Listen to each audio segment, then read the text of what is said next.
You are listening to Spotlight Sessions with Justin Bamforth. The program provides an inside look at the creative field through exclusive conversations with industry professionals. Every episode is recorded live each month in the Adobe Creative Career Discord. Check out the show links to learn more and join for free.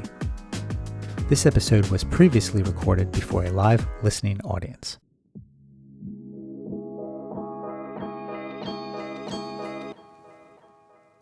He's a computer nerd by day and a turf nerd by night. My next guest, Jason Vaughan, has worked as a developer for design agencies like Immersion Active and Digital Matrix Studio. He's worked as a programmer for insurance companies like GEICO, and now currently he works as a senior developer for DARPA within the Department of Defense, or the DoD, here in the United States.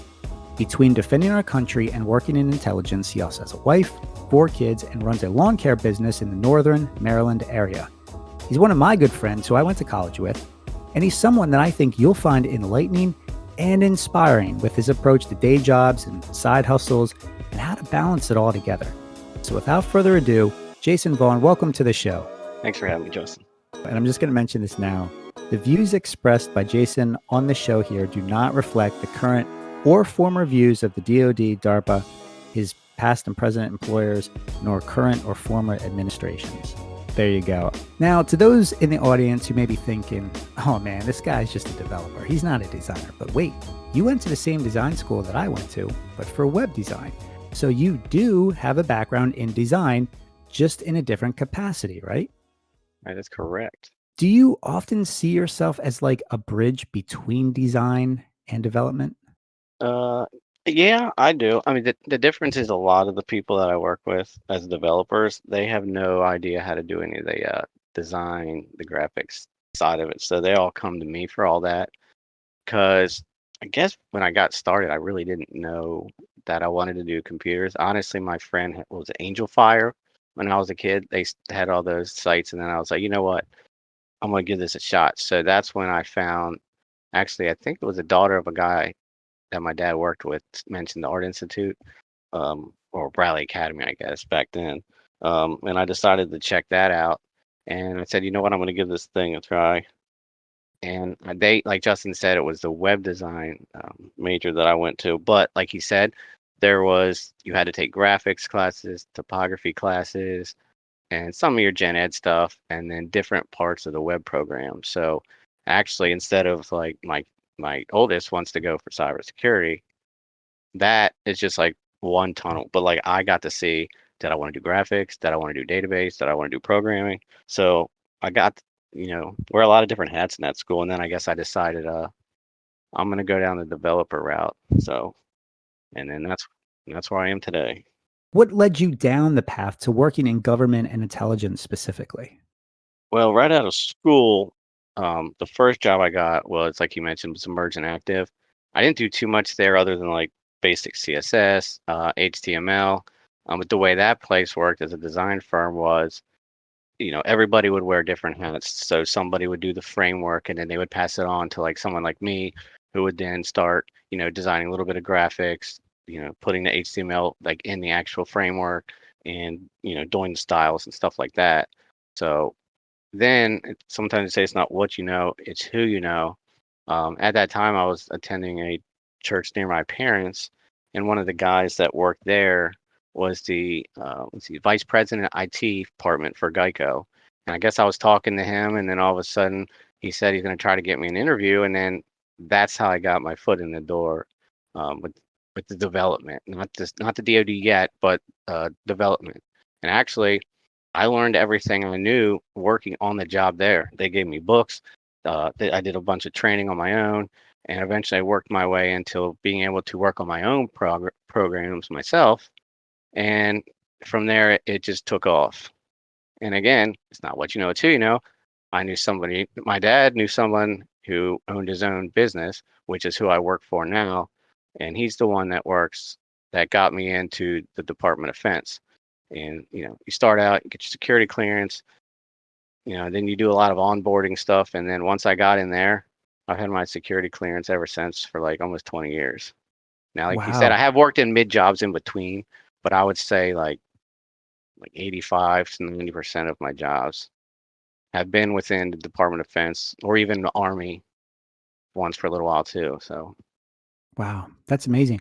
So, and we'll get into all that tonight, but without breaking any NDAs, what's it really like working in intelligence? Is it anything like what people expect? well, my branch is kind of boring.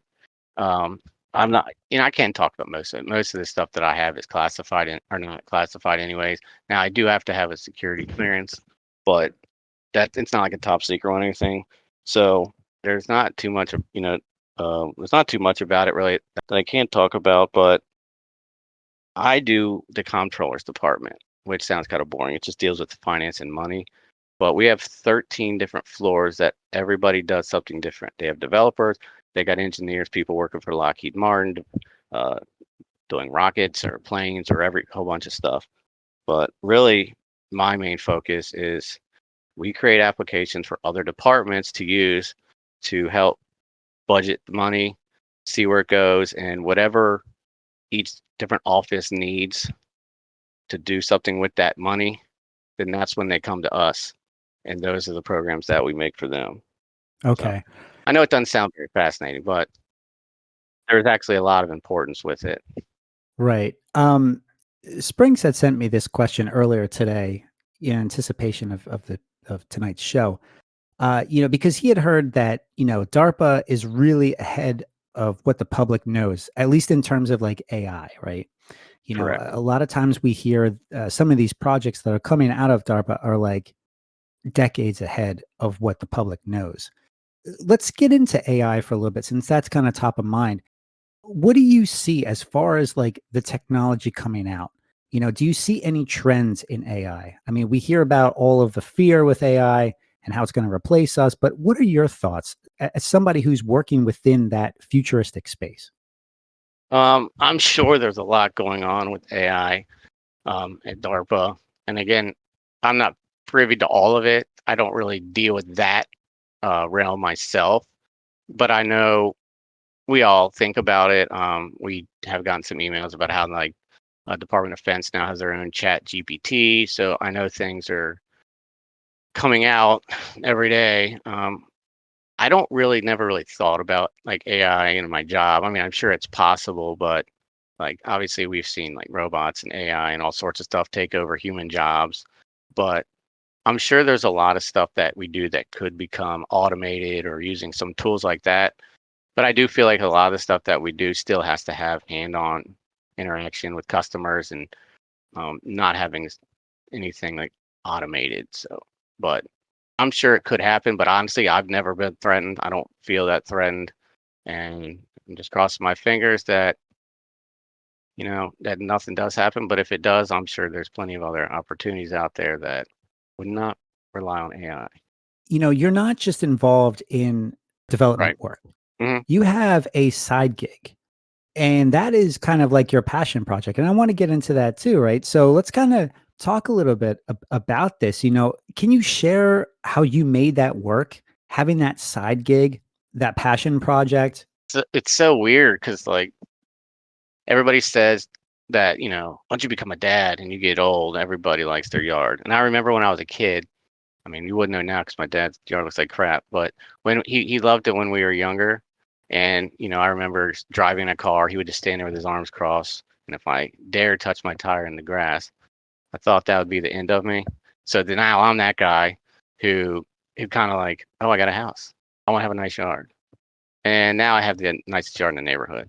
My wife could care less. She said she's gonna go dump bleach or vinegar in it and just burn it to the ground because I spend too much time out there. But honestly, I think because um, with having 4 kids, like Justin said, and constantly taking them to volleyball or baseball or basketball or whatever, it's kind of like my me time, my clear my head time, and it does work. So, and then I kind of decided one of my positions I had, not the position before this one was right at COVID. I was at an army base before, and then I got my first remote job. And honestly, it was one of the most boring jobs I've ever had. I was like, at that point, I was like, they're paying me more money than I've ever made before, and I'm doing the least amount of work that I've ever done. So literally there was one application that we would support, and only and if there was ever a change to it, that's when I would step in. So most of the time, I'll be honest, outside or do something outside. And then I decided, you know what, I'm going to teach myself a framework that I do not know, which would be the .NET MVC framework. So then I decided to start, making these little, I was watching these tutorials, and I said, you know what, I'm just going to make a site for myself. And, then I created the Turf Nerd logo, and I have a hat, I have an Instagram, and then the whole training for the MVC ended up turning to the site that I have now that I actually use because the nerd that I am built all these JavaScript calculators. I think like 9 or 10 of them. So my goal is for me to use them, which I do, and then maybe down the road put it out there for other people to use. So that's really how it kind of turned into that. Literally just killing time one day, make my own site, and it just took off from there. And then one day I'd like to do, maybe when I have more time, try to help other people do services with it. So it's kind of like a bridge actually between development and lawn. It all kind of Make it all work came together. together from one another. Yep. Yeah, that's amazing. Because I know sometimes we also hear in side gigs, right? There's active income streams, there's passive income streams. I know Elizabeth was kind of asking about this too. Is there a way to have a passive income stream, or is the turf nerd just solely an active income stream? That would be a negative income stream right now. It's not really to make money. No, I'm just spending all the money on that, and then I get yelled at. But no, in the future, I hope to maybe do something with it, but like right now, I'm just kind of keeping to my own in my own lane, and then it's like programming or anything else. You learn more, and then you want to keep keep learning more and more. So my goal is that eventually make some side money or just help people when needed. So the turf nerd is still in the beginning stages, right? You're in the investment stage, building up Oh the yeah. business. I mean, like I said, at first I just made a logo because like, oh, I'm on Instagram. I have to have a logo. But then I realized some people have like 40, 50, 100,000 followers just doing stupid grass. So I'm like, not. So then I got to my, 2,000 at one point, and I was like, well, that's good enough for me. So, yeah. So I mean, that's just, just my little bit. And now the worst part is my daughter's in high school. So then kids know me by the Turf Nerd because they said, "Oh yeah, your dad's logo is the one that's above your house on Snapchat." So apparently, and then so now that my wife works at the school and she was in one of the classes for like I don't know some kind of outdoor class, and they're like, "Oh, can you tell your husband to bring us some dirt for class?" I'm like, "Good Lord." So So so it's like it's weird. Like I went to somewhere in Frederick and there I saw my hat and he goes, "Oh yeah, you're that guy on Instagram." interesting. So word is getting around. I mean, yeah, a little bit. Okay. Well, mentioned this a little bit earlier, the age old saying, it's not what you know, but it's who you know. In other words, there is power in networking.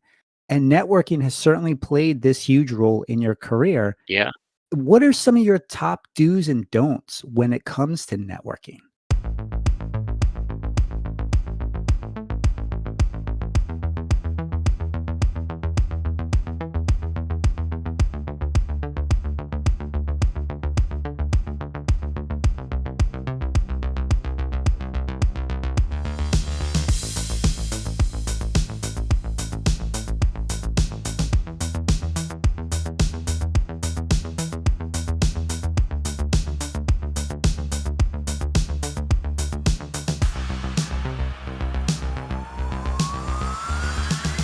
Some people try too hard. I've just noticed like networking can just sometimes it just comes to you, honestly.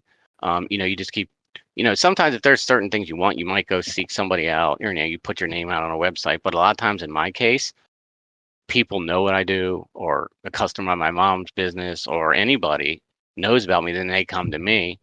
And then again, when I said there's a bridge between my side gig and my career, I had an incident with that recently because there was a guy on, believe it or not, a lawn Discord. And there was a guy on there who I always ask questions, but he's not one of the DIY guys. Like he's actually knows what he's doing. He reached out to me once and he said, "Hey, I got this big company going now, and I have developers, I have a site, but I wanted to see if you could help me do X, Y, Z." He's like, "I'm going to hook you up with my developers that I have, and you guys can, talk it out."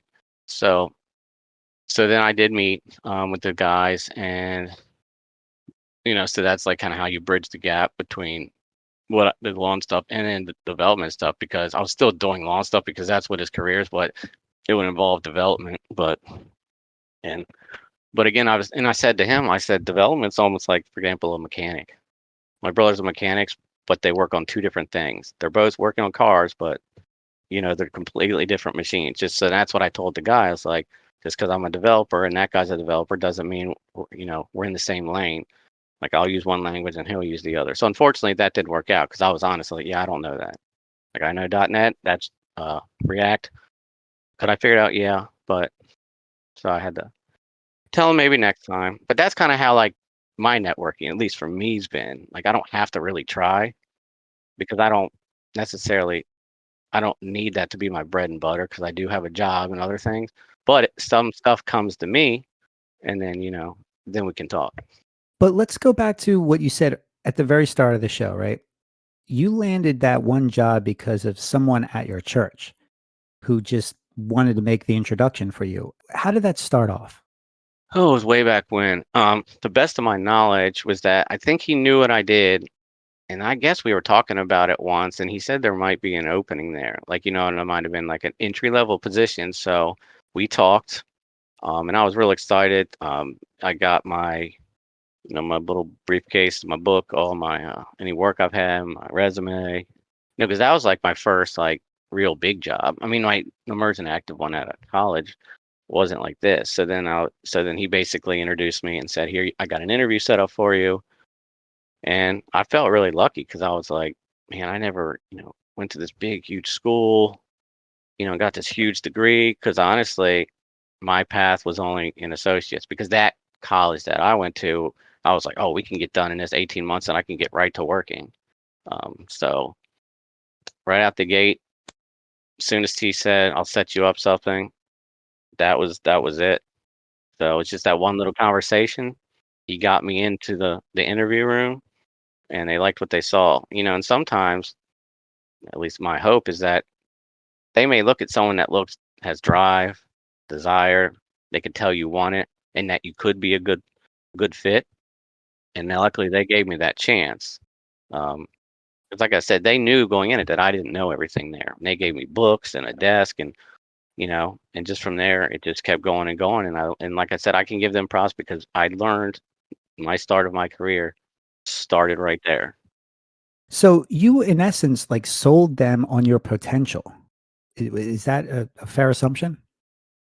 Yeah, I would say so. Because again, I never had millions of years of experience, and that's why I've never understood, and that's why I appreciate them because even to this day, when I was looking for other positions, some of them were like, you need 5 year experience, 6 years experience, or whatever it is, and I'm like, if somebody doesn't give you a chance, how can these people get to 5 or 6 years? Sure, if you're coming from somewhere else, but what if you're entry level? You'll Right. never get Yeah. there because you don't have the years, and at least so that's always been a big thing for me. I was wondering how anyone expects you to get those years unless they give people opportunities, which GEICO did, fortunately, and that really paved the way for where I am today. What you just touched on, right, is, that entry level job. And a lot of people who listen to the show now, they've been in that position. Maybe they're in that position right now. What would be your advice to them if they're just graduating college or another school? They have their degree, they don't have any experience. They know their potential. It's just a matter of selling that to somebody else or convincing somebody to give them a shot. What would you say to those types of people? I would say just be yourself. I mean, man, you just got to be yourself. You don't want to try. They can tell if you're trying too hard, or you're trying to be someone you're not. I mean, to me, if it's meant to be, it's meant to be. The best you can do is pick different pick different jobs you'd like to apply to, and just try to sell them. Just show them who you are. I mean, and unfortunately, if they're going to pick you, they'll pick you. If they're not, they're not. But if they didn't, then I guess that wasn't the job for you. And that's pretty much all I did anywhere I go. I mean, I've applied places. I don't even think I have a shot at getting in there. But I've always said if you don't try, you'll never know. Same thing I tell my kids. I was like, "Well, I'm not going to make the team." You're right. You're not going to make the team if you don't try out. At least if you don't make the team, but you tried out, at least you tried. So you really have to have some self confidence in order to get started. But what happens if you struggle with self-confidence? I mean, I've been like that many a times. I always doubted myself a lot of times, but I had to just get it together and just say, you know what? I don't have a choice. I have to go in there, and even if I have to put on a different face, and even though I'm not real confident and I'm nervous, I can't let them see that. So that's what I've always done because I've always been a real anxious, nervous person, but I've gotten really good with learning how to just go in an interview and just learn what to say. And just then when I get out of there, I'm like, man, I'm a wreck. So Is it more just like striking up a conversation with somebody and just kind of working on connecting with them, just like a friendship or just like a not looking at it as a job opportunity, but just looking at it as, hey, it's just a conversation, right? That's all we're having here. And then wherever yeah, it leads, it yeah, leads. that's how I look at it. I mean, I'm not that guy that's gonna go in there and be Mr. Serious and not like not saying cut jokes, but like, you know, I want to look relaxed, act like, I know the guy. I've gone to interviews and I'm just like, we'll joke around. I answer what they ask me. I'll ask them questions that I have. And then sometimes we'll just kind of chit chat, kind of feel it out, feel the place out, feel the people you'd work with out. And then based on that, sometimes you can just tell how the people I've interacted with, even during an interview, what kind of environment that I'll be working in.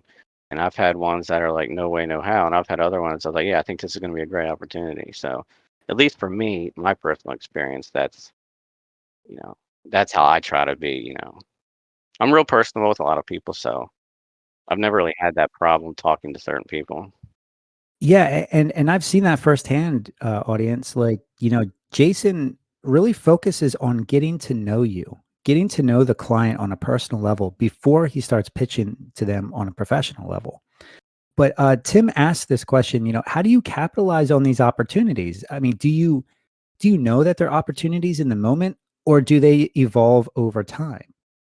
You mean just like going into a job like interview, or you just mean anything that pops up? Let's say in terms of like a freelance client, do you think that there's a job opportunity right from the beginning? Do you see that? Or do you not even realize it, and then it just suddenly pops up, like, out of nowhere? Sometimes, I mean, it can be a little bit of both. I mean, sometimes I get strong feelings that I know this is going to work, and other times I'm not sure. But I go into it always positive, everything, and I'm like, I'll give everybody a shot. So if I'm networking, or if anyone contacts me, I'll give anybody a shot.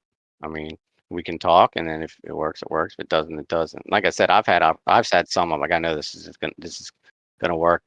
I can just feel it, and other times I'm not so sure, and then sometimes it ends up working out, and sometimes it doesn't. But I'll always be one to give everybody an opportunity, or at least hear them out, even if I know from the beginning it's not going to happen.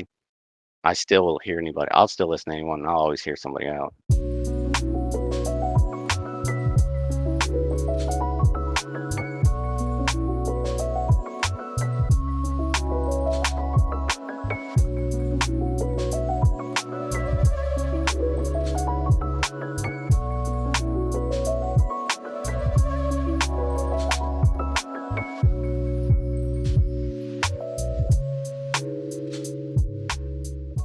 All right, so let's shift back to working in government because that can feel like a mystery to some people. What advice would you give others wanting to break into that same sort of industry or another industry where they may have zero experience, zero contacts, they don't know anyone? Where do you begin? Well, the government, if you want to get in there, I mean, the weird thing is like I'm a contractor for the government, so that's kind of like two different realms, really. Because the government, you would apply to the same government site everybody applies to for the government. It's all the same place. Everyone gets, the same benefits. Everything's federal. But like the contractors in my building, there's millions of them.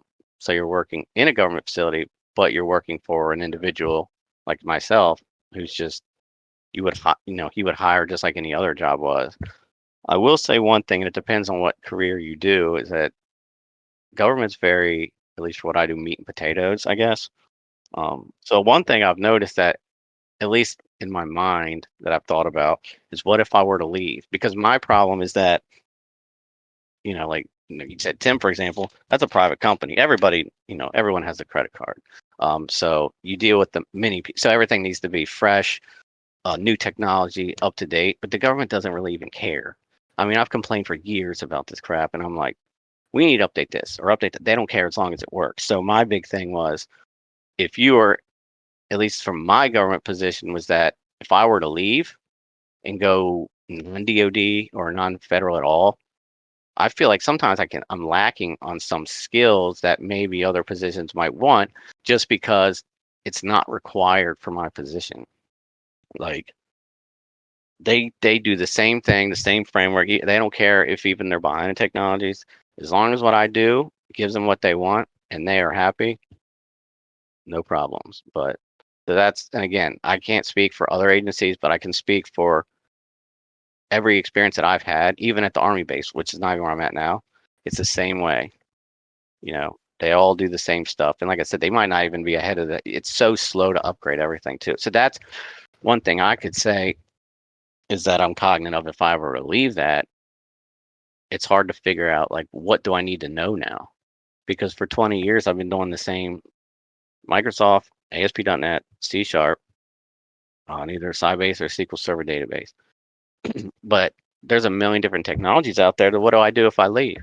How do I know which one to study? Well, I don't even know which path I want to go, because like I mentioned earlier, there's Angular, there's React, there's a million different things I could learn. And at this point, I'd be like, I don't even know where to start. So that's the only worry that I have. I mean, I'm confident that I could find a position anyways, but that has crossed my mind before. So I will say that. Yeah, speaking of the technology, you've mentioned in our private conversations that you're not always working with the latest tech in your role. How does that affect your work? And what do you do to kind of navigate around those challenges? Really, it doesn't matter to me, like, on a day-to-day basis, because look, they pay me to do X, Y, and Z, and that's what I do. And fortunately, that our contract company, like, I guess the way it works is there's like a main and then there's a sub. So like we're the sub to the main. The main deals with all the government contract part, and then we deal with as a sub, with the higher up. They give us what to do, but so we do all the development work. But the fortunate thing is I'm kind of like the lead developer, even though I'm not the oldest. They all come to me. So uh, at least I feel comfortable with that. And then I just work with the technology we have. I would love to do so many more things, and I've tried to push. But the weird thing is, my boss is like, I don't trust some of the developers that work for me to be able to learn that stuff. Or like if I did X, Y, and Z, he's like, oh, this guy's guaranteed to screw it up. Well, he's not wrong, but really that hinders what the rest of us could learn. So, I mean, it's unfortunate. I mean, honestly, here's the dumbest thing I ever heard. There's this guy I work with I think he's got to be probably at least 10 or more years older than me. And even if you don't do, it was basic HTML question. He wanted to know how to put, like, when you hover over like a label HTML tag on the screen, how do you get it to have like a little tooltip come up? And I told him what to do. I said, add the word title equals, and then whatever you wanted to put in. So what does he do? He deletes the class on their attribute, just has the title attribute, and then he wonders why the screen went to crap. And I'm like, do you know what a class is? You mean like C++? And I'm like, this guy doesn't even know HTML. I don't know how you're a DoD developer and you don't even know HTML. He was literally thinking, he's like, oh, I got an ASP book. I might need to go research it. And I'm like, how do you have a job? So I don't know. So that's why, I mean, like, while I'm here, I'm not really worried about the latest and greatest, because I know it's not going to happen. But as long as I'm the master of my domain and they all come to me, I got plenty of work to do. On the positive side, it creates an opportunity for you to work within challenging environments, right? And just to kind of like help build up your skills, right? Your own personal skills. Because, let's be honest, when we're working on our day-to-day jobs, we may not be working with people that we get along with, that we may not necessarily agree with them. We may have a difficult relationship, but we still have to work with them. So, like, what are some of those tips that you've learned on the job for working with difficult people?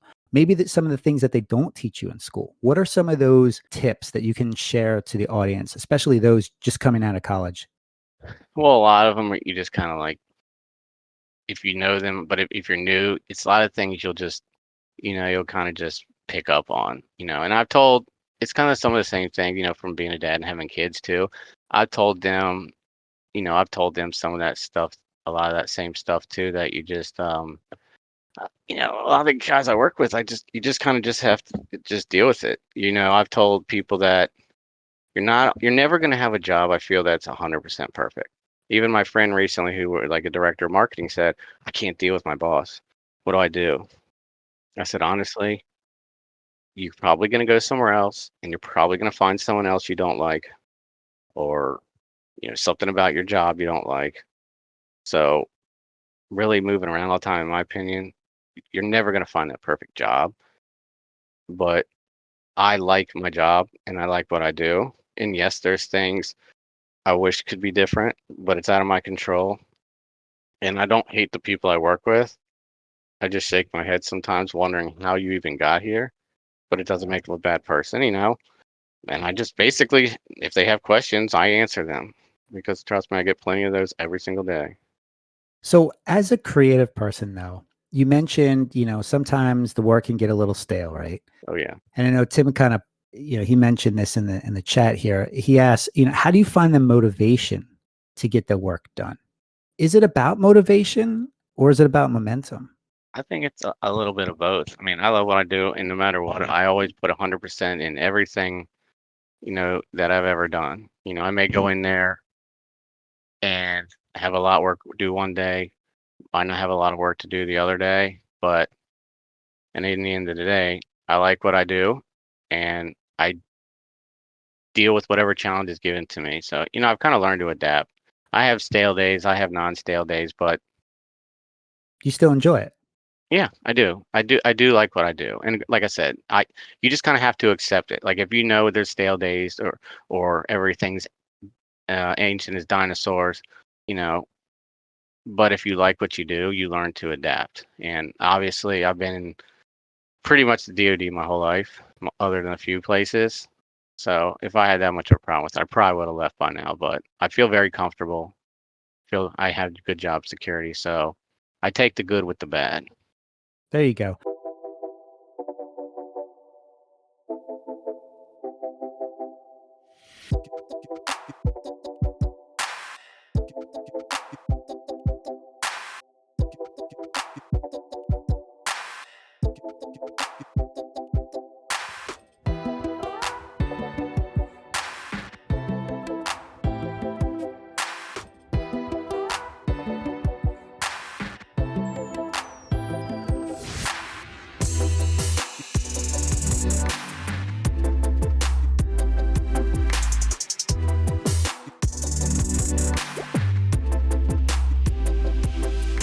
To those of you who are just tuning in now, we're speaking with Jason Vaughan. He now works currently as a senior developer for DARPA within the Department of Defense, or the DoD, here in the United States. If you have a question, feel free to drop it in the chat and we'll get to it. Let's talk about your portfolio, because you're working on a lot of work that you've signed NDAs for, that are classified stuff, things you can't legally put on display. And I know I've received this question a bunch of times from people I mentor. How can you show off work on a portfolio that perhaps you've signed an NDA for, or that you cannot legally show? How do you get around that? Well, okay. So fortunately for me, with having just none of my data is like that I work with is like classified. I mean, you still have, for official use only stuff, and you do have to mark stuff, as unclassified. So, in a lot of the stuff that we do, honestly, is public information, like a lot of the budget numbers or some of the president's budget stuff that might be on the DARPA site somewhere. Those are PDFs that were generated by our team. So, like I said, a lot of it's public knowledge. But even with that said, there's not like I can go and say, "Hey, look at this website I did." It's all internal. It's not intranet. It's extranet. Everything's internal to our to the .mil network. So I can't really show off or take pictures of what I'm working on, even though they're not like classified. They're just not accessible. And it really does. Honestly, I wouldn't want to show it, because it's like, if you're trying to do networking with somebody else, this is not what to show them, because It's not you're that showing them some exciting. dinosaur stuff. No, I mean, it's like, here, you want to see, here, let me calculate some budget numbers. Here's what's obligated. Here's what's, whatever, but if I want to show off stuff, it's stuff that I have to do on my own. But, now I'm so busy, I don't really have a lot of, I don't do as much side work as I used to because when you have 90 kids, you don't have much time outside of work to do anything. So, but the turf nerd thing, that's an example of like would be considered a portfolio, I guess, but only one thing. So no, I don't. There's not a lot to really show off because it's boring. Well, let me ask you this. What if you wanted to get out of government and you wanted to go into a different industry? You would still need a portfolio, right? To kind of show other people, hey, this is work that you've done to show that you're capable of doing it, right? Yeah, and that's where it's kind of hard to show them stuff, but they may not. They don't really ask to see that stuff, at least for what we do, because now, like, if I was a graphic designer, you have to show that you can design stuff. So you may have more portfolio. Basically, I'll just have a resume and it will show my job history on there and what I do. And you kind of list off the technologies, and keywords and stuff like that. And generally speaking, by looking at that and they can see, oh, you've been there and there and there, they probably get the idea that, hey, this guy knows what he's talking about. And I think outside of having like a graphical portfolio, they can drill in all sorts of questions. I've had it I think one place, it's almost like a little test. Like they'd give you some written thing and they'd ask you all these like computer questions and then I guess see how good you do answering the questions and see how much you really know. And that can kind of give them a gauge of who they're hiring. Okay. So it's a little bit different when you're going for developer jobs as opposed to straight design jobs.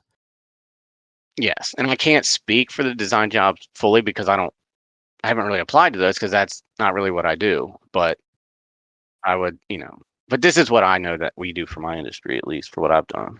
Okay. Where you're at now. Correct. Now you've also joked about, wishing you didn't have a desk job because of your half working thumb and your back feeling like an old man's. What's the toll of being behind the screen every day? And what do you do to make sure you stay physically healthy as well as mentally healthy? My dad's laughed at me forever because he's a mechanic. He's got like, man, I got fake knees and a herniated disc, and you're crying like a baby about sitting in a desk all day. And believe it or not, it's actually terrible for you. My back is all messed up. My thumb doesn't work anymore. And, but so really you have to, again, take, if you do what you love, you just kind of deal with it. So I love what I do, but you really have to, at least for me, especially with like ADHD, if I don't get up, I won't eat. I'll just stare at the same thing for 4 days. So I got to get up and stretch my legs and walk around, grab something to eat, keep my sanity. So I mean, that's what I have to do. Or like at the end of the day, like I said, I'm sore. So you have to physically like set a reminder, hey, you need to take breaks, right? Because if you don't, you're going to suffer. No, no, I take notes. I have to put post-it notes everywhere, reminders on my phone, which then I ignore 3 times a day. So I have to, definitely be that guy who takes notes and sticky notes and remind myself to do things, which is dumb as it sounds. Given that you struggle with having an ADHD disability, how does that affect your work? Elizabeth is saying, like, how do you sit at a desk job for hours with ADHD? She can relate to it. Many people can. Look, it's honestly not easy. I mean, it could be good and it can be bad. The good news is work might get more work out of me because I sit there and stare at it all day. Like, at least for me, if I get really zoned in on something and I'm like, I have to figure this out. I have to figure this out. Like, I will literally stare and figure it out or keep going until I figure this problem out. And I'm like, okay, I got to do a 10 o'clock snack. Then I'm looking at it's 12:30, and I was like, well, there goes that. So I mean, it is kind of tough, but you really have to work with it because, like I said, if I don't get up and move around and take breaks, I'll just try to, just zone in on the like specific things. But that's the same thing around the house. I could be staring at a piece of code, then go up and get something to eat, and then before you know it, 10 minutes later, I'm vacuuming. So I'm all over the place. That's what it feels like. As a developer and also as a designer, what is your advice for designers who want to communicate more effectively with developers, people like you? like people that I have to interact with at work, like stuff like that. Let's say outside of work, maybe in like a freelance setting, you're the main developer, but you're also working with a graphic designer who's maybe building the front end, what the website will look like. They're interacting with you. Or let's say you're working with another department at your current job, and then there's a visual designer and they're talking with you, but they don't know how to talk with you. What's the best advice so that they can communicate more effectively with you or with developers in general? I think I think you kind of got to both like I guess it depends on what you're working on because for me, I am me. You or you. We work on our own thing in our own little lane. We don't have anyone to develop. Well, most likely, if we're developing a new frame layout, it's me, and everyone just utilize the same stuff. But I have had to work with designers before, so at least it seems like the best thing to do is try to be on the same page, both understand the project. I think we make sure we have a lot of documentation for everybody to see what exactly are we trying to accomplish. So then it makes it a lot easier if I always work backwards. I figure out what the end product's going to be and work backwards to see how we're going to get there. So, so to me, if we both, me and the designer, understand what our end goals are, it might be a little easier to work together because we're like, all right. And actually, Tim and I did that once. There was a site, and I think even you and I did something too before. It's like, all right, here, look, I'm the developer here. You take here's the specs. We both have the same thing. This is what we want the site to look like. You do the design, you pass it to me, and I'll do the development. So I mean, at least that's how I've had experience with it. I haven't really dealt with anyone that I couldn't really work with or didn't know what they were doing. But I just want to make sure we're all on the same page, reading the same requirements. And to me, I feel like that would make it a lot easier. Is it okay for a designer to ask you questions if you can sense that they have no clue what you're doing? Is it okay if they ask you questions? Oh yeah, absolutely. Okay, you wouldn't find that annoying? Like you Well, would no, find that like I have a girl at work that asks me 300 questions every day, so at this point, I'm used to it. But no, I don't mind because at the end of the day, this has to get finished, and I am the last person in the list that's because I'm going to do all the development. Everything else will be done before me, so I have to make sure that I'm able to talk with them and get them to understand. Because if not, then I'm going to have a hard time finishing my part. So Okay, so remembering that you're all on the same team, it's okay to ask questions. I guess it's the going back to the classic, there are no such things as dumb questions except the one that you don't ask. and I can't say anything about that because I get yelled at by my family for asking too many questions all the time. But I always said, I don't know everything, but I know a little bit of everything. And if I don't ask the question, then I won't know the answer. So if someone asks me a question, and even if it annoys me, I just I'll listen, help them answer their questions, do whatever they need to screen share or whatever. So I just want to make sure everyone's able to work together because I know for a fact that we're all working on the same project. And if we butt heads or I don't want to answer their questions, then it'll never get done. And then I'll never get it to me to finish. Would you say that you're still making design decisions? Well, I pretty much would make all the design decisions. Most of these developers are just that, developers, and they might know basic. And I don't know how most of how most offices are as far as like how much developers know, but because I went to the design school where you and Tim went, I got to do a little bit of everything. So I have ideas how to use all the different tools. I may not be the best at all of them, but I at least know how to use them. So any graphics we need, I do it. Any framework updates, I do it. Pretty much all the layouts of all the sites every single one we've used is everything that I've done. And I've probably worked at this job 4 different times, and I'll go back. We put comments in the top of all of our code, so you can kind of go back and see who did what when. There's stuff back in like 2008, 2009, and we're still using that stupid site. My name's the first one in there. So I will say that everything that everybody uses, I had a hand on it from the very beginning. So speaking of making the notes in the code, because I think that's important too, right? Yes. Oh, You're absolutely. you're you're making notations of everything that you're doing. You're documenting all of the revisions so that somebody can go back and so that they could see it, right?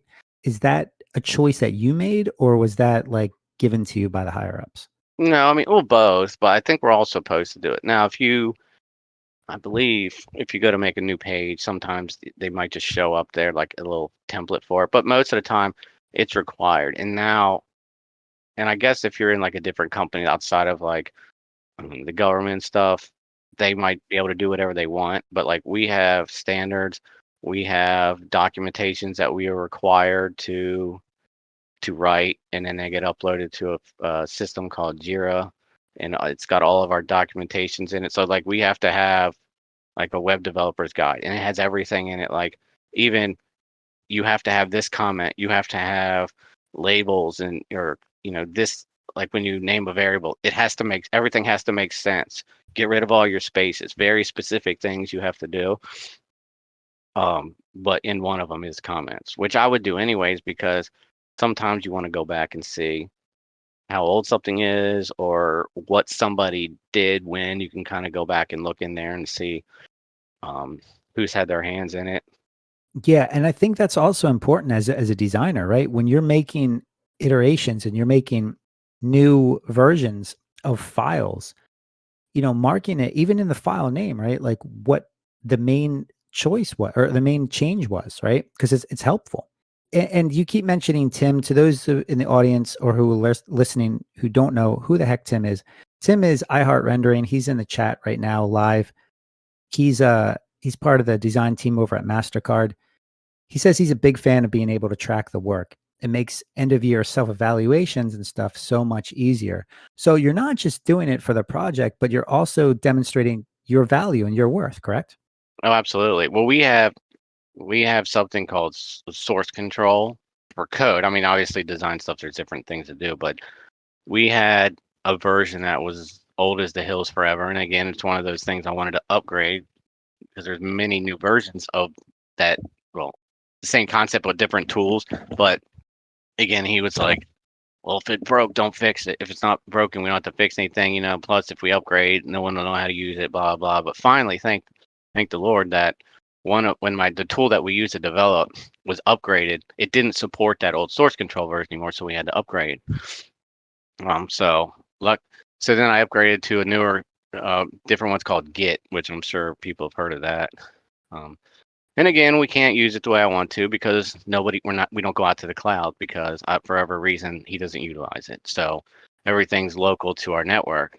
But the good thing about it is every time we have a block of code and we're saying, all right, I'm done doing this, you commit it, it's called. Like basically checking it in. And then put our task number in there and a huge blurb of comments.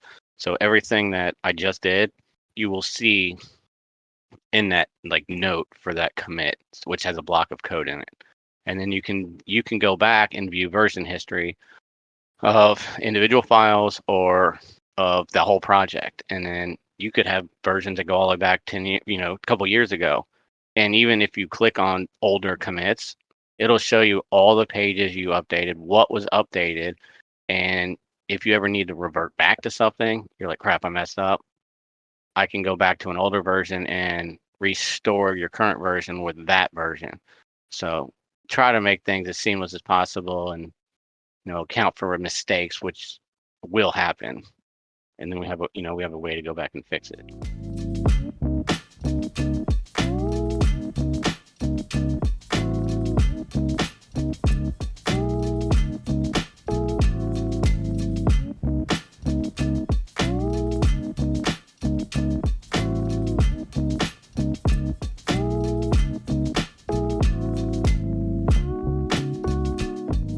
Where do you see technology and security heading in the next few years? With the security part, I don't know 100%. I'm not really sure, where it's going because I don't know kind of like where it's at. Just from a standpoint of I know what security I deal with, like, but I don't know, like, I don't work in like say cybersecurity to know all the tools that were out there. I don't feel like the breaches will ever go away. I don't feel like I've always been one to think, for all I know, hackers and virus control companies work together. They purposely make viruses, so the hackers make viruses so the virus company can make a product and they make money off each other. So, Well, let's put on the futurist hat. mhm. What about you, Jason Vaughan? Where do you see technology heading in the, let's say, the next 5 years, based on trends that you're seeing, based on technology that you're working with? Stuff that would affect me day to day. No, that might just affect the world, might affect just people in general. I don't know. It's tough to say. I mean, now, well, we do have, what is it called? Family Day. Every June, everyone's family gets to come in the office, and then they get to every year all the different offices. When I say office, it's not like office buildings. There's basically different departments in our building, and they're called offices. Like, it's comptrollers and people that deal with like engineering stuff, whatever. So then you get this.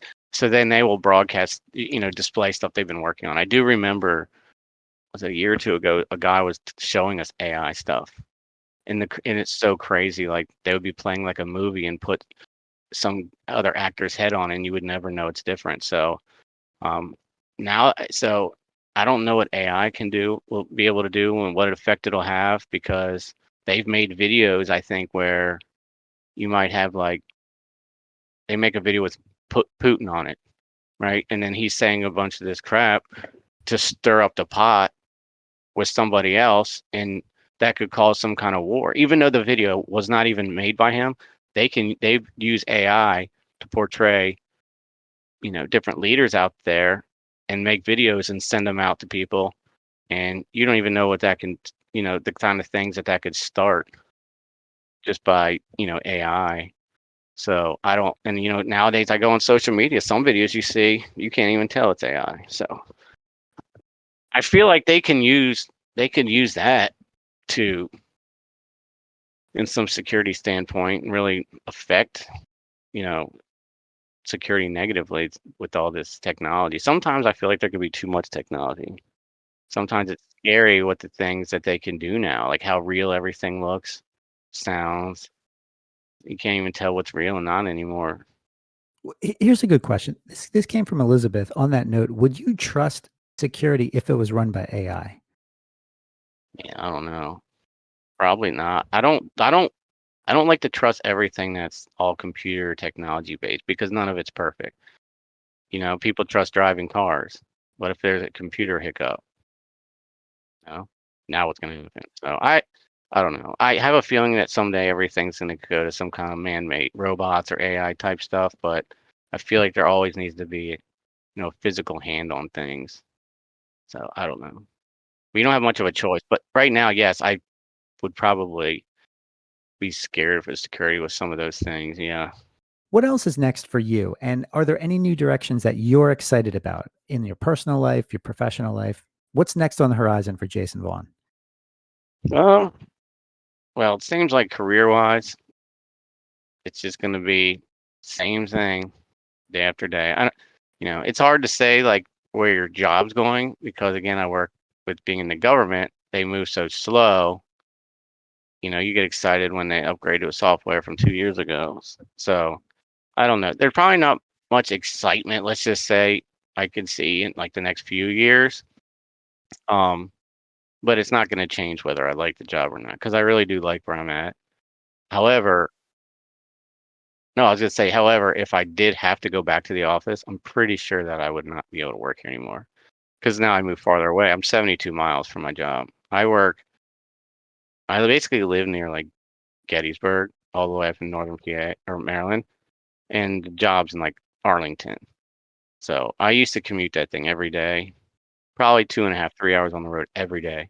But now, again, when you're saying where's my personal life going, Um, I've got my kids in a really good spot right now, and they're in seventh grade, eighth grade, ninth grade, and 11th grade, so they need a lot of my time.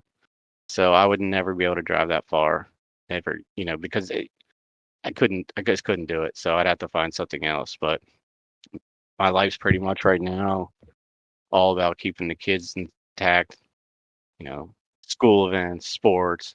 So I think my that's kind of like where my life's going now, my work and balance. But I'm hoping in the next few years, once they get older, me and my wife will be able to have, finally have like us time. Right. Kind of. Speaking of your kids, I want to bring up your son. because you told me a story that was a classic example of networking. And audience, you got to hear this Oh, at because the football game? that's right. At the Baltimore Ravens game, tell us about this. What went down and how was Oh, this networking? Because this was incredible. yeah, it's a little different kind of networking. But how, so, how old is your son, by the way? well, my son right now is 12, so he's probably 11 at the time. So he's in seventh grade, but he looks like he's in like fourth grade because he's really short. So that makes it even better. He he's real active, and they had like some school event in the middle school, like I think it was like NFL Play 60 or something like that. So you had to keep a log of all the activities you did during the week or the month, like sports related. He ended up winning that at the school, so we ended up getting 2 free Ravens tickets, and he got to go basically on the field with all the other NFL Play 60 kids and get their picture taken. So he was so excited. I took him to the stadium. We got to go into a special gate. And then the lady that was running it gave us a huge bag. We got to take all these pictures. And then at one point, they're like, all right, parents, you need to go this way. All the kids go this way down towards the locker room. But there was a special place that the parents could stand to see their kids to get their pictures. And then, so of course, I go down there and I don't see my kid. I'm like, oh God, where is he at? And I kept looking. I told the lady, I was like, I don't think you have my kid. I think he is lost. And they're like, well, let's go look. Where is he at? Is that him? Nope. Too tall. Nope. Wrong color shoes. She's like, so you think we lost your child? And I said, yeah. So she's like freaking out. So then I got to go on the field. Then I got to go walk up and down the sidelines, looking at all these groups of kids, looking at their jackets and feet. And I said, no, he's not here. So then they're all paging on the radios, and they took me down to the locker room and everywhere. And then we come back out, and we still couldn't find him. And then I don't know, probably half an hour more later, he comes walking back over here to our side, and he's like, "I'm all right." He goes, "I was just chit chatting with the Rams on the other sideline," and then he comes back with a piece of paper with a huge piece of paper with a blonde haired cheerleader picture on it, and he's like, "Yeah, I got her autograph while I was over there too." So I was like, so I guess he was doing a little bit of networking on the other side of the field while he was missing for an hour. That's my kid in a nutshell. I bring that up because it doesn't matter how old you are, you can still do networking. That is a form of networking. I love that story. Now, if you are new to the Adobe Creative Career Discord, I'd like to take a moment to share one of the coolest things we're working on right now, and that would be the Adobe Creative Apprenticeship Program. This program connects aspiring creative people like you with top creative companies providing the actual training and experience that you need, which also looks amazing on a resume. Think of it like the ultimate internship meets mentorship opportunity. But wait, that's not all. You see, there is another aspect to the program, and it's called commissioned projects. This is where you can get even more experience working on an actual paid project with Adobe. Yes, that's right, Adobe as your first client. Seriously. The details on the Creative Apprenticeship Program, the commissioned projects, and more incredible career resources can all be found at behance.net/resources. That's behance.net/resources.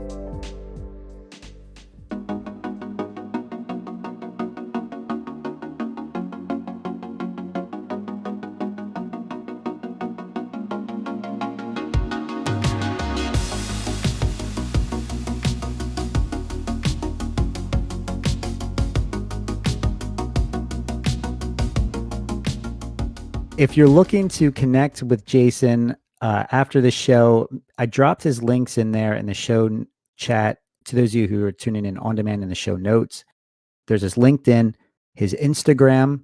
You can find him with the username The Turf Nerd. You can also go to his personal webpage, theturfnerd.com. That's theturfnerd.com. And you can see some of his development work right there, along with his logo design work. But if we didn't get a chance to cover your questions, feel free to contact Jason directly following the show. Do you have a preferred way that people can get in touch with you? No, not really. I mean, I'm definitely active on Instagram a lot. My website's I have a contact page on there, but since I'm still kind of a work in progress, I'm still setting up the email part. I mean, it worked, but I don't really check it because I didn't make it public yet. I mean, it's public, but like I haven't like advertised it a lot. So definitely you know, Discord if you're here, I have that, which I'm always on, or Instagram. So Really? Okay. So you embrace Discord then? oh yeah, remember I said I have like a nerdy lawn one too that I'm on. Yeah. So and Interesting. they do have cars and food and other stuff in there too, but that's one of the main things was the grass part. Okay. Well, there you go, guys. You can connect with Jason, shoot him a message on Discord. At same thing, the Turf Nerd. If you had the chance to make the lawn care business your full-time gig, would you leave the government and do that? Yeah, I've thought about it, but it would be very hard to do that right now with everything going on with the world and the way my uh luckily with the way my schedule is and the flexibility. It would be very hard to leave that because you're not like 100% sure. Because if the economy gets bad, people like will like, oh, I don't want to pay someone to do my yard anymore. I'll do it myself, kind of thing. Um, Let's say the economy is not an issue. If you found a way to do it, to make it sustainable full-time, would you do it? as I get older, I would really love to be doing something else, and I don't say that to everyone like I hate what I do because I don't. Um, but when you've done something for so long, and then you're like, I feel like you're just sitting here rotting.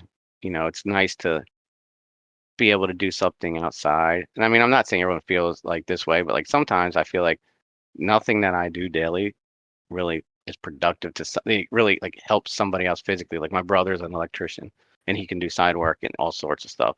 My other brothers, my dad, and my brother are mechanics. So they're like feel like they're being productive and give somebody a product. But no, I just feel like sometimes like I don't do that. I mean, granted, it's, Now, but it's wait a just part of second. my job. Wait a second. Wait a second. Yeah, you're part of the defense for the United States. You have quite an important role Oh, I in know. keeping us safe so that we can be electricians and It mechanics. just feels like I'm not using my hands. It's like sometimes you just want to get your physical hands on stuff and do a physical, make something like I'm remodeling my bathroom. I'm actually doing something that I can utilize and I see daily. You know what I mean? Like what I do at work doesn't. So I mean, it would be nice to be able to do as I get older. Like do something you like also enjoy. That's not what you do every day.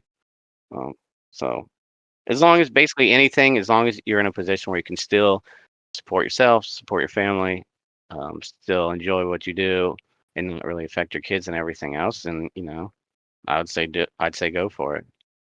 I mean, if it fits your means. What do you wish that they taught us in school? Hmm, that's a good question. Because you, Tim, myself, we all graduated from the same college at the same time. And we learned a lot of skills, a lot of valuable, software skills, professional skills. But then we learned things in the field that they didn't teach us in schools. But what would you say are some of the number one things that you wish that they would have taught you in school, Jason? I've never really thought about that. That's a good question. Um, I mean, I feel like we did do a few good things with that word school. I think definitely the speaking part, honestly, in college helped. I Public think. speaking? I think it did because some people are nervous, because what we do daily, you got to learn to interact with people. Um, Good question. I think it. Now, do you mean in our industry or anybody anywhere? Just in general. And maybe I'll ask you a follow-up question that you can kind of, combine with that. Like, what advice would you give to anyone listening who may just be starting out their career that you wish someone gave you? Well, I would say don't. Well, I think I tried to take. Granted, the school ended up being and it ended up working out great for me.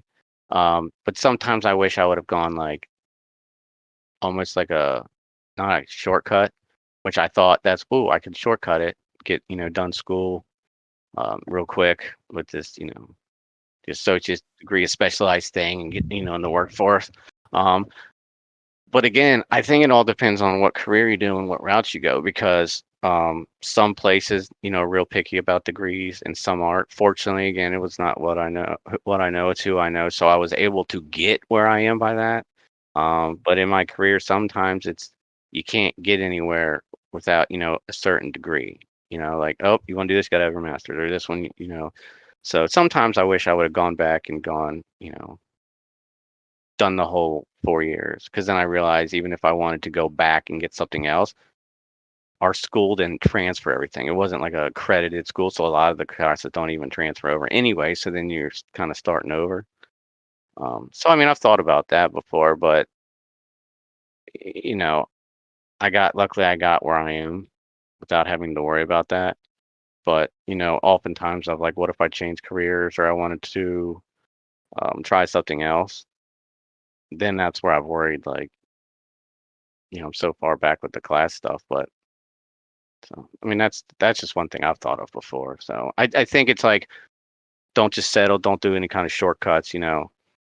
If it takes a while, just do it. Make sure you do it and do it right. I tell my kids the same thing, because there's a lot of things in life that I've done I can't get back. Money I've spent, I can't get back. So I just say, like, really think about what you want to do and don't take any shortcuts. You know. So, I mean, that's just at least my personal experience. Yeah, no, I think that's solid advice, because a lot of times, we look back on it in hindsight and we can see the mistakes that we made, but in the moment, we didn't know we were making those mistakes, right? Oh, absolutely. You could be like, well, I wish I would have, instead of bought this car, saved the money for this, or I wish I would have invested more, or I wish I would have gone to this school instead. But you can't take it back. So I try to tell the kids, and I would tell other people, anything that anything that I can think of that I wish I would have gone back and done, I'll tell them, do not do that, regardless of what it is, because everyone's done things differently than everybody else. So Is it ever too late to make a career change? Is it ever too late to kind of pivot and go in a different direction from what you thought you were heading in your career? I don't think, but I think it could be based on the individual. Like, some people can be, they don't, they might say financially able to go wherever they want. They have a lot of money saved, they're vested in the government or whatever it is. But other people are like, if I make a career change, I can't physically afford to do it because I'm in a good position here. And I know if I switch positions, my pay is going to go way down, and I physically couldn't support my family doing that. So I don't, I support what anybody wants to do, regardless to what it is. But I think everything's specific to each person's situation. But if you can make it work, I would say go for it. I mean, I've often thought about stuff like that, but I'm like, I'm getting older now and I got a lot of responsibilities, and I can't really afford to have any setbacks or take any risks, because I'm in a good spot right now. So, me personally, it might not work unless you can kind of, but I don't actually want to leave my job either. So it's like, I like it. So, but I would say I have no problems doing that, as long as as long as it's in your means and you can do it. I'd say go for it. I mean, because I've thought about that before. I was like, of course, there's a million different things. Like, oh, some days I wish I was like an engineer or a scientist, or I'm a huge lover of weather. I was like, I should have been like a meteorologist.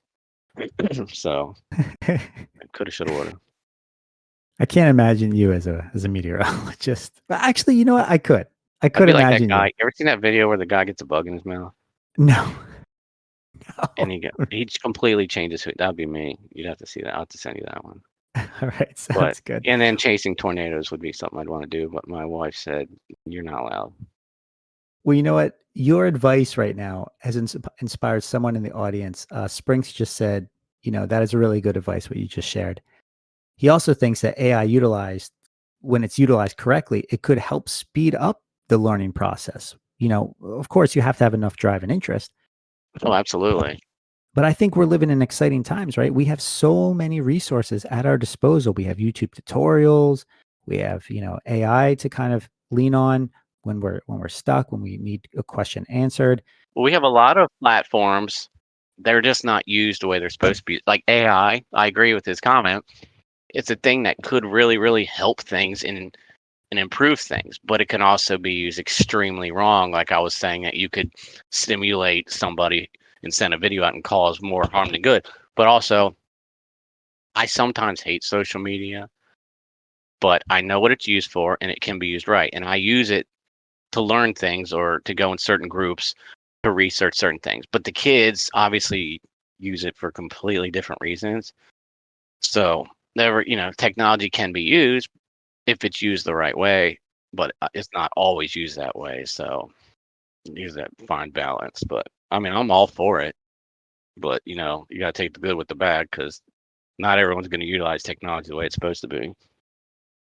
This is what we're all about on this show, is just giving you a different perspective from a different professional in the industry. And I think Jason touched on a lot of things. Hopefully it inspired you. Hopefully it encouraged you. If you have any questions about what it's like being a developer, being a senior developer rather, feel free to reach out to Jason, and he'll be happy to answer that. Again, I just want to thank my guest, Jason Vaughan, for joining us tonight to discuss his incredible career journey. If you enjoyed this program, catch all the latest updates for the next Spotlight sessions and all the great, exciting content we have here in the Adobe Creative Career Discord by following the upcoming events at the top of the server so you can see what's coming next. I also want to thank my new producer, Catherine Chu, Lisa Temple, live moderator, Elizabeth, and the entire Adobe crew for sponsoring this program and helping to bring it alive. And thank you, Discord community, and to everyone who tuned in to listen to me, your host, Justin Bamforth. You can always catch me on Discord, LinkedIn, or on my website, justinbamforth.com. Until next time, everyone, take care. For more conversations with creative professionals, subscribe to the Spotlight Sessions podcast or check out the Adobe Creative Career Discord. Links are posted in the show notes.